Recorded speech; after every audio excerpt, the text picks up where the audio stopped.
ආයිබුවන් දැන් මේ මෝඩ වැඩක් විදියට රිලව් දඬුලේන්නු ගණන් කරන්න යනවා.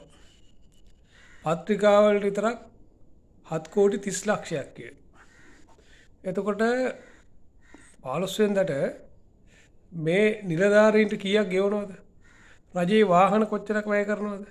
මිනිස් පැය කීයක් වැය කරනවද? එතකොට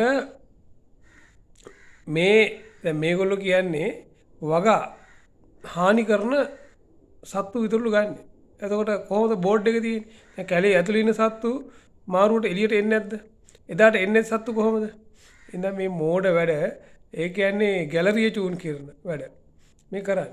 දැන් මේ කෝටි ගාණක් ඔය සම්පූර්ණ වියදම් බැලුවොත් කෝටි 75කට 100කට වැඩි වෙයි. හැබැයි දැන් එදා කවුරුන් හෝ එළවපු නිසායි සුමේද අධික වේගයෙන් පාර දිව්වේ. වාහන රියදුරත් Tamanට පාලනය කරගන්න බැරි වේගයෙන් ආව විතරක් නෙවෙයි වාහනේ නැවතුනේත් නැහැ.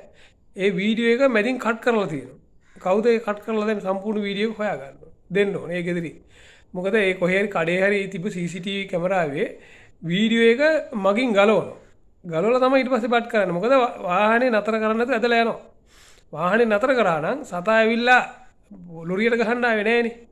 ඇත්තටම එතන උනේ ඒ ආපු අධික වේගයත් එක්ක සතාව හැප්පෙනවා. මොකද ওই මහපාරේ අලියෙක් පස්සේ දුවන්න හේතුවක් නැහැ සතාට. එදා වෙඩි දාලා හරි එමත් නැත්තම් වෙඩි තියලා හරි තමයි මේ සතා දුවන්නේ. ඒතකොට අනාරක්ෂිතයි කියලා පේනවනේ. මේක අධිසංවේදී කලාපයක්. සතුන් ගැවසෙන කලාපයක්. ඒතකොට වේග සීමාවක් තියෙනවනේ යන්න. ඒක. දැන් මේ කෝටි ගණන් වියදම් කරද්දී තාමත් මේ තුමේ දතා හොයාගන්න බැරි වුණා. මේ ලංකාවට මහලුකුට කියනවා සංචාර ව්‍යාපාර දියුණු කරා කියලා. ඔය ඉන්න කළුතරුවයි රතුතරුවයි නිල්තරුයි නැද්ද ඔය සතා හොයන්න? ඔය ගම් වල මිනිස්සු දන්නේ නැත්තේ නෑනේ. මහ විශාල පරිසරයක් නෙමෙයිනේ. ඔය පදාසය තුල ඔය දැන් සමහර YouTube කාරයෝ ඉන්නවා නේ. සත්තුන්ව විකුණන් කන උන්ට බැරිද දැන් ඔය ඩෝන් එකක් දාලා හොයන්න? මේ පොලිසිය STF එක යුද හමුදාව ගුවන් හමුදාව යානා දාලා හොයන්න පුළුවන්. එහෙම තාක්ෂණයක් නැද. අනිත් එක නිකන් සත්තු නෙමෙයි මේ. මේ රට ඩොලර් ගේන අය. නිකන් අර 159ක් ඉන්න පිනට කාලා අපේ බදු මුදලින් ජීවත් වෙන සෙට් එක නෙමෙයිනේ. උන්නන් නැති වුණත් අපිට කමන්නේ නැහැ. රට හානියක් නැහැනේ. ඒ වෙනුවට තව කෙනෙක්ව අනුයුක්ත කරන්න පුළුවන්. පාර්ලිමේන්තුවේ මන්ත්‍රීවරයෙක් අයින් වෙලා හරි මැරලා ගියොත් හරි අපිට පුළුවන් ඊළඟ මනාප තියෙන මිනිස්සුන්ව පත් කරන්න. හැබැයි මේ සතා වෙනුවට තව සතෙක් ආදේශ කරන්න බෑනේ.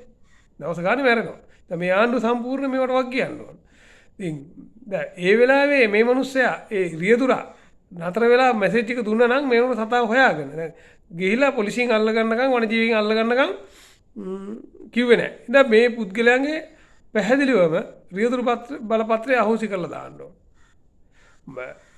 අධික වේගෙන් යන්නේ Tamanට පාලනය කරන්න බැරි වෙන්න බෑනේ වාහනයක්.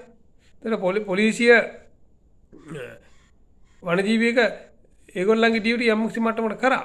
හැබැයි සමස්තයක් විදියට මේ වගේ මිනිස්සුන්ට නැවත රියදුරු බලපත්‍රය ලබා නොදිය යුතුයි.